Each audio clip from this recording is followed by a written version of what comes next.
नमस्कार प्रिय विद्यार्थियों, आपका YouTube चैनल पर हार्दिक स्वागत है। अपने 10वीं कक्षा में वैदिक गणित की जो प्रश्नावली है पहली वो कर रहे थे। आज उसे आगे बढ़ाएंगे। अपने वैदिक विधियों से वर्ग कैसे ज्ञात करते हैं उसके बारे में आज देखेंगे, चर्चा करेंगे। पहली विधि आती है उपसूत्र यावदूनम तावदूनी द्वारा वर्ग ज्ञात करना। जैसे इसमें कोई संख्या है, एक क्वेश्चन है 93। अब संख्या 93 का वर्ग ज्ञात करना है।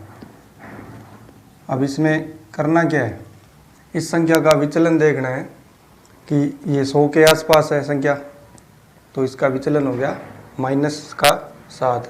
तो मैं क्या करूँगा यहाँ कि संख्या माइनस इसका जो विचलन है, वैसे तो संख्या प्लस विचलन होता है, संख्या प्लस विचलन, और दूसरी तरफ विचलन जो है उसका वर्ग हो जाएगा, विचलन का वर्ग। अब संख्या तो ये है 93 और इसमें इसका जो विचलन है वो जोड़ना है। अब इसका विचलन 100 में से इसे घटाएंगे तो विचलन यहाँ देखते हैं, आधार हो गया 100, आधार 100 है और इसका विचलन कि 93 जो संख्या है उसमें कितना जोड़े कि 100 हो जाए, या 100 में से 93 को माइनस कर देंगे तो विचलन प्राप्त हो गया। कम है इसलिए माइनस का 0.7 आएगा, माइनस का 0.7 इस संख्या का विचलन है, -0.7। अब यहाँ मैं जोड़ूंगा माइनस का 0.7 और दूसरी तरफ इस -0.7 का वर्ग हो जाएगा। अब 93 और ये माइनस और प्लस दोनों माइनस बन जाएंगे, तो 93 में से 7 घट जाएगा और दूसरी तरफ -0.7 है उसका वर्ग हो जाएगा। अब 7 का वर्ग यानी 49 हो गया और 93 में से 7 गए, ये बच गए 86। 93 में से 7 घटा दिए तो ये 86 बच गया और दूसरी तरफ 49 है, तो इसमें क्या करेंगे, ये 9 का। अब यहाँ एक चीज़ देखनी पड़ेगी आपको कि आधार में 0 कितनी है, आधार में 2 0 है, तो यहाँ अपने 2 अंक पूरे हैं। अगर तीसरा अंक होता तो मैं आगे जोड़ देता यहाँ, और अगर आधार 10 होता और मेरे पास यहाँ 2 अंक है तो एक यहाँ रखता और दूसरा आगे जोड़ता। अब आधार में भी 2 0 है, यहाँ भी 2 अंक है, तो इसे ऐसे ही रहने देंगे और सीधा ये ओब्लिक घटा देंगे, उत्तर आ गया अपना 86 49। ये पहला प्रश्न कंप्लीट हुआ। ऐसे ही एक क्वेश्चन और देखते हैं अपने। इसमें क्या है, ये सूत्र याद रखना है, संख्या प्लस विचलन और दूसरी तरफ विचलन का स्क्वायर, और संख्या को देखकर आधार देखना है और आधार को देखकर इस संख्या का विचलन देखना है। और सिंपल सा है, कुछ नहीं है इसमें। एक क्वेश्चन और देखते हैं इसका।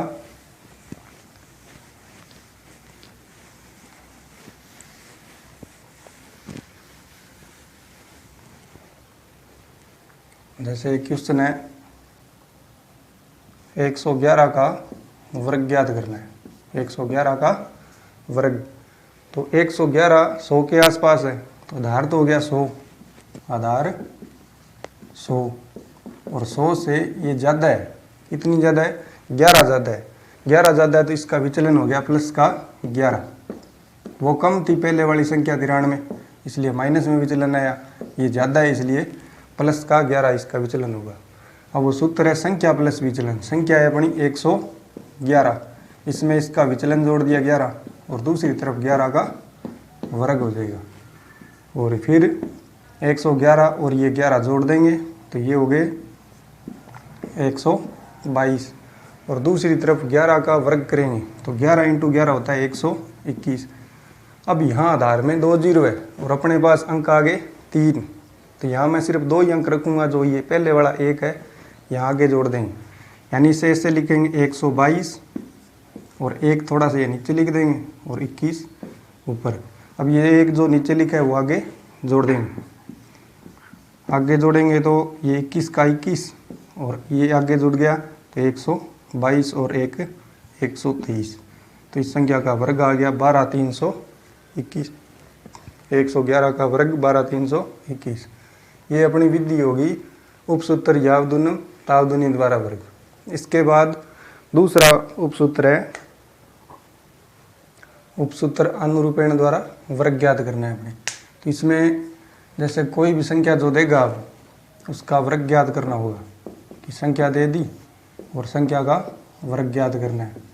तो जो भी संख्या देगा वो या तो 2 अंकों की होगी या 3 अंकों की होगी। तो जैसे 2 अंकों की संख्या है जैसे 24 है, कोई और भी हो सकती है, 11 से लेकर 99 तक की सारी जो भी संख्या है उनमें 2 अंक होते हैं। उनमें से कोई एक मान ली अपने 24।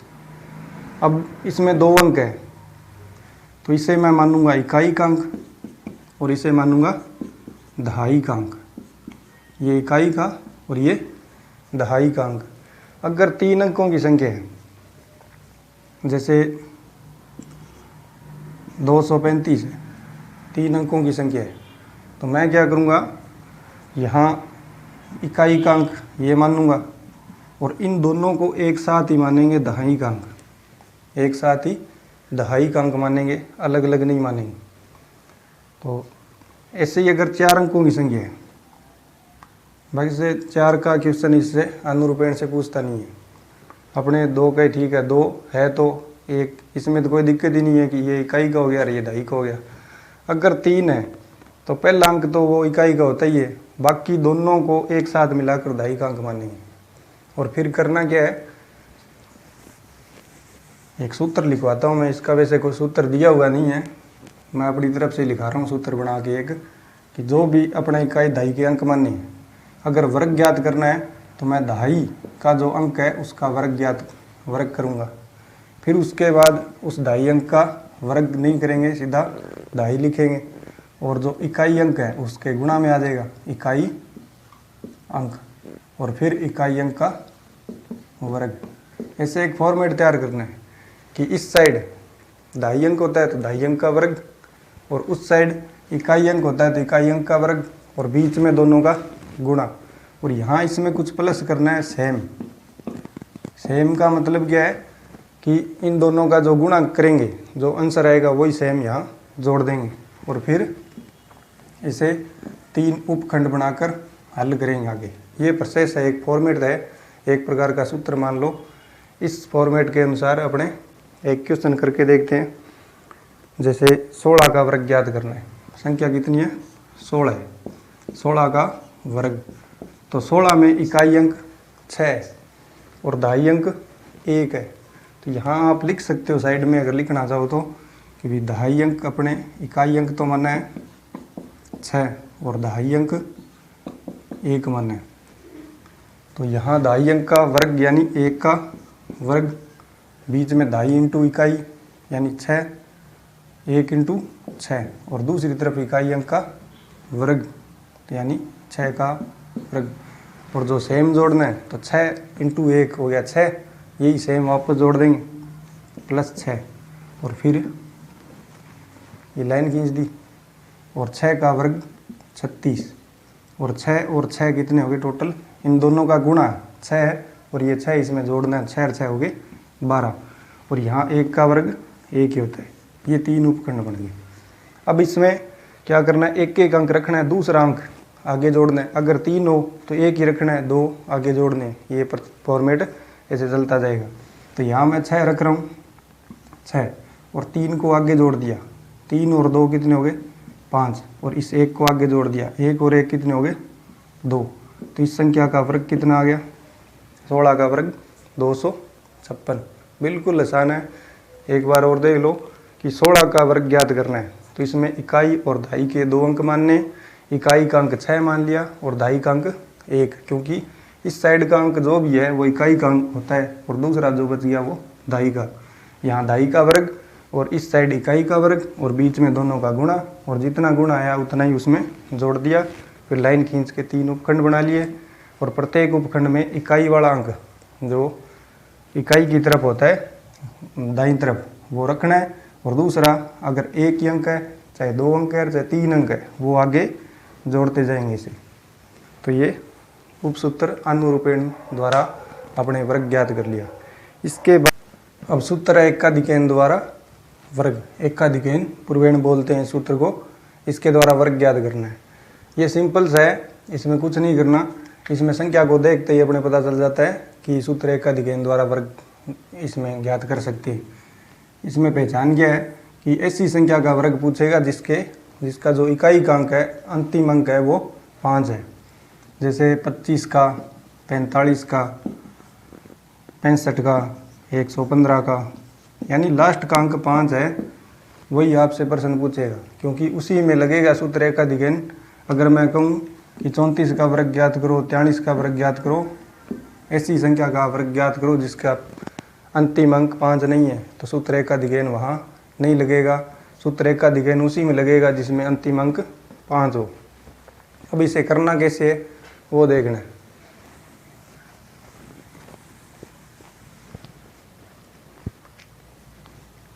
जैसे 25 का वर्ग ज्ञात करना है, तो इसमें जो अंतिम अंक है 5, ये इकाई का अंक है।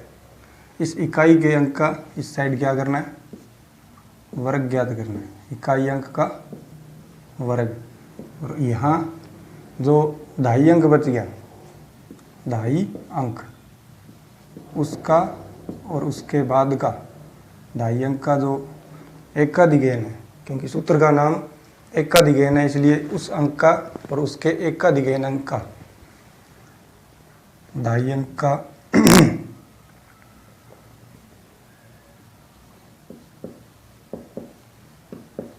यहाँ मैं लिख रहा हूँ एकाधिक, 2.5 अंक इंटू एकाधिक, और दूसरी तरफ इकाई अंक का वर्ग ज्ञात करना है।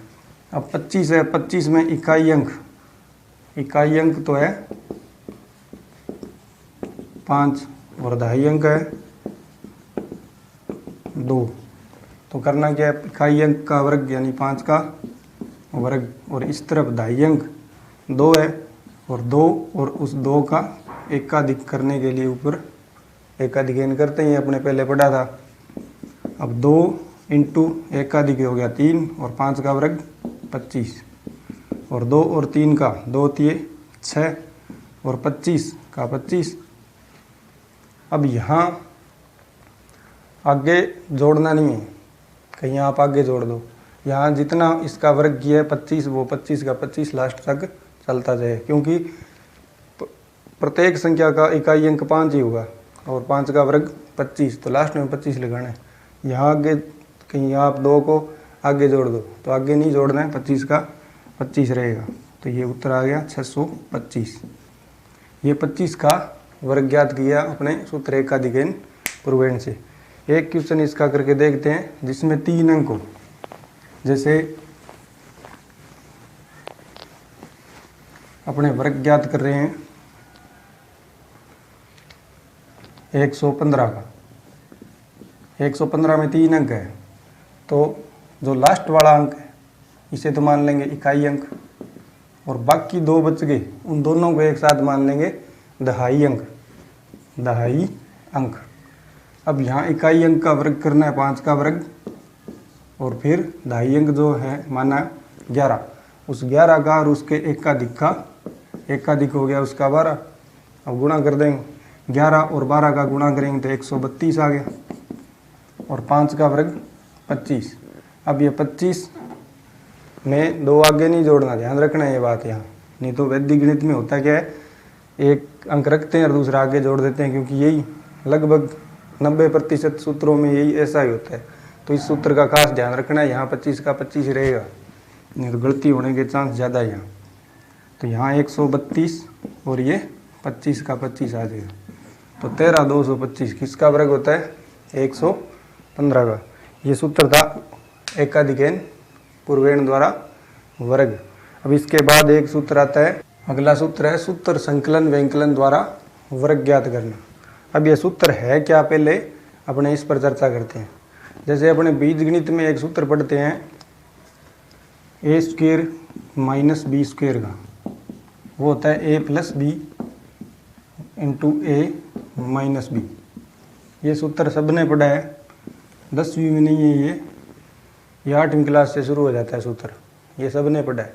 वही सूत्र यहाँ लगाना है, वैदिक गणित में सेम यही लगाना है, पर यहाँ ये बीज गणित का सूत्र है और वैदिक गणित में इसका नाम थोड़ा सा अलग हो जाएगा।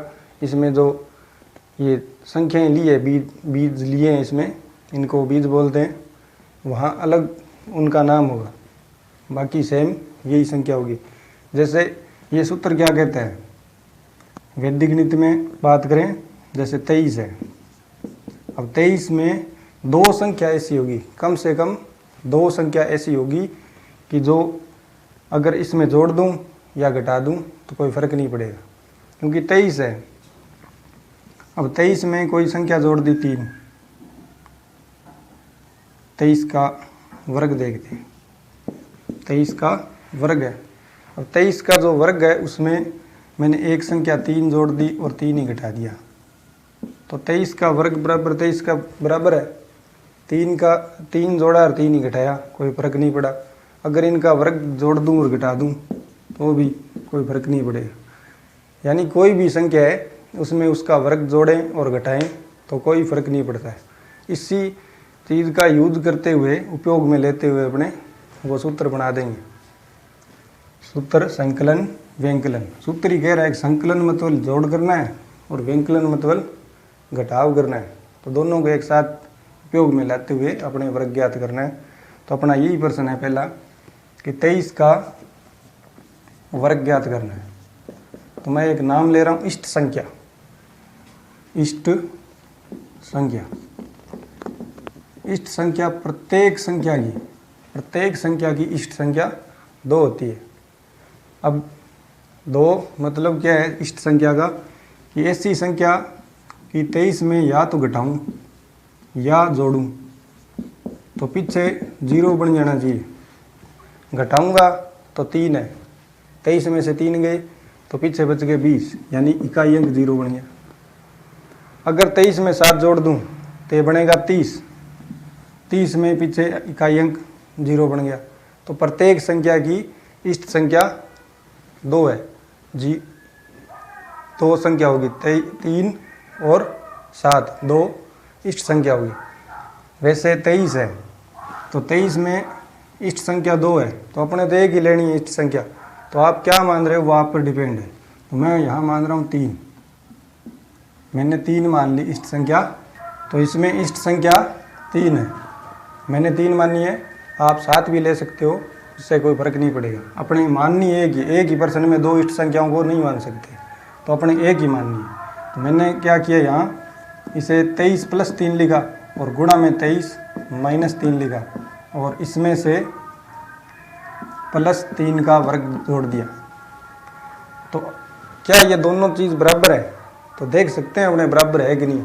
यहाँ क्या है 23 का वर्ग है और इससे हल करूँगा, ये वो बीजगणितीय सूत्र जिसकी मैंने बात की थी, इसे हल करेंगे तो क्या बनेगा 23 का वर्ग - 3 का वर्ग, 23 का वर्ग और -3 का वर्ग, यही बनेगा। अब 23 का वर्ग तो ठीक है, -3 का वर्ग इस +3 के वर्ग को काट देगा, तो बचा क्या 23 का वर्ग और इस साइड क्या 23 का वर्ग है, बराबर है। अब इसे हल कर लेंगे, इसे हल करूँगा तो 23 और 3 कितने हो गए 26 और गुणा में आ गया 23 - 3 यानी 20 और +3 का वर्ग कर ही देते हैं 9। अब 26 और 20 का गुणा करना है, तो ये हो गया 520, 26 दूनी 52 होते हैं, तो 520 और इसमें 9 का ये 9, अच्छा वर्ग कर दिया मैंने 9, तो 9 का 9 और 520 और 9 को जोड़ देंगे तो ये बन गया 529, यानी 23 का वर्ग कितना होता है 529 होता है। ये सूत्र संकलन व्यंकलन था। ऐसे किसी भी संख्या का वर्ग ज्ञात किया जा सकता है। अपने एक क्वेश्चन और करके देखते हैं। यहाँ मैंने इष्ट संख्या जो इसके संख्या के पीछे इकाई अंक था उसी को इष्ट संख्या मान लिया। यहाँ मैं अब की बार दूसरे प्रश्न में सूत्र संकलन व्यंकलन द्वारा वर्ग इस सूत्र से अपने एक संख्या का वर्ग और ज्ञात करके देखते हैं। जैसे 84 है, 84 का अपने वर्ग ज्ञात करना है। तो 84 में एक तो इकाई अंक 4 है, तो इष्ट संख्या इसे मान सकते हैं। अगर आपको ये नहीं मानना है 4, तो 4 में क्या जोड़ूं कि 10 आ जाए। इसका जो उत्तर होगा वो आपकी दूसरी इष्ट संख्या होगी। 4 में क्या जोड़ने पर 10 बनता है? 6। तो इष्ट संख्या दूसरी होगी 6। तो आप 4 की बजाय 6 भी इष्ट संख्या ले सकते हैं। अब इस 84 में एक इष्ट संख्या ये जोड़नी है और गुणा में इसके 84 में एक बार इष्ट संख्या को घटाना है और फिर प्लस इस इष्ट संख्या का वर्ग जोड़ना है। अब 84 में 6 जोड़ दिए तो 90 आ गया और गुणा में 84 में 6 घटा दिया तो 78 आ गया और प्लस 6 का वर्ग 36। अब ये गुणा करेंगे तो ये बना 0 और 72 का 2 असल 7 और 63 और 7 70, 70 20 और 36 इसमें जोड़ दिया। जोड़ेंगे 70 20 में 36 तो इसका टोटल आंसर आ गया 70 56, 7056। 84 का वर्ग 7056। आज अपने इतना ही करेंगे। किसी कारणवश अपनी क्लासें ऐसे जारी रहेगी। आप वीडियो को ज़्यादा से ज़्यादा लाइक करो, शेयर करो, सब्सक्राइब करो, अपने दोस्तों को फॉरवर्ड करो। धन्यवाद।